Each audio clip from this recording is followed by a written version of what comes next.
जीवन में कोई भी कर्म करना, लेकिन मदिरापान नहीं करना, मद्यपान नहीं करना कोई भी। यानी कि ब्राह्मण, क्षत्रिय के, वैश्य के, शूद्र, जिसने मदिरापान किया, श्राप का सेवन किया, पर उसको श्रापित होकर के नष्ट ही हो गया, वो बच नहीं सकता है। धन की, जन की, उत्तन की, सबकी उसकी हानि हो जाती है। इसलिए कभी भी मदिरापान तो ना करें। वैसे तो कोई अवगुण सब छोड़ देना चाहिए। तंबाकू, बीड़ी, क्या लाभ है इससे?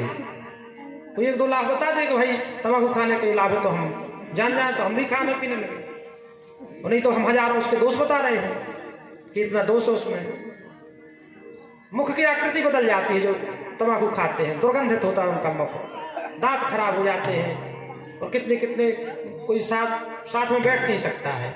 अनेक दोष है, तो गुण एक नहीं है। इसलिए कोई भी किसी प्रकार का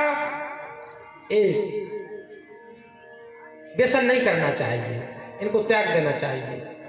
तो इन्होंने बारूणी मंद्रा का पान किया, और आपस में जब घर में लौट करके आए बालक, और जब उस वस्त्रों को निकाला तो उसमें से एक मूसल निकला, और वो मूसल को, प्रत्येक घटना को ठाकुर जी को बताया जाता था, लेकिन आज इस घटना को ठाकुर जी को नहीं बताया गया। उग्रसेन ने उस मूसल को घिसवा करके उसका चूर्ण बना करके समुद्र में डलवा दिया। थोड़ी जो उसका घिसते घिसते थोड़ी कण बचा था उसको भी समुद्र में डाल दिया, तो उस कण को तो एक मछली निकल गई। उस मछली को मारा एक जरा नाम के बहलिया ने, और उसने उस कण को अपने तीर में लगा लिया।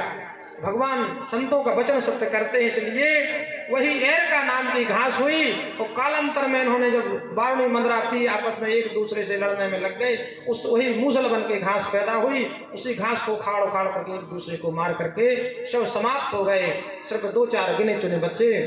और उस बहलिया ने, जरा नाम की बहलिया ने ठाकुर जी को भी, ठाकुर जी पीपल के अश्वत्थ वृक्ष के सहारे अपने बाएं चरण कमल के ऊपर दाएं चरण कमल रखे हुए विराजमान थे, और उसने सोचा कि तो कोई हिरण है, वहां से उसी तीर को मार दिया। भगवान के चरण में उसका वेधन हो गया, और ठाकुर जी तो मंद मंद मुस्कुराने लगे। जब इसने देखा कि तो कोई पुरुष है, भगवान के पास आकर के क्षमा याचना करने लगा। भगवान ने कहा कि मेरी ही इच्छा से हुआ है सब कुछ। भगवान अपने सशरीर दिव्य धाम को चले गए। जब जाने लगे भगवान, तो उद्धव जी को भी दिव्य ज्ञान दिया है। वहीं पर मैत्रेय जी थे, मैत्रेय जी को दिव्य ज्ञान दिया, और उद्धव जी से कहा कि उद्धव जी तुम मेरी चरण पादुकाओं को लेकर के बद्रिकाश्रम में जाकर के वहां पर तपस्या करें। आज भी ऋषि उद्धव जी महाराज बद्रिकाश्रम में भगवान नर नारायण की सेवा में लगे हुए हैं, और आज भी उद्धव जी बद्रीनाथ में विराजमान हैं, भगवान के दिव्य ज्ञान को धारण किए हैं, और भगवान कहीं गए नहीं। तिरोधाय प्रविष्टोयम श्री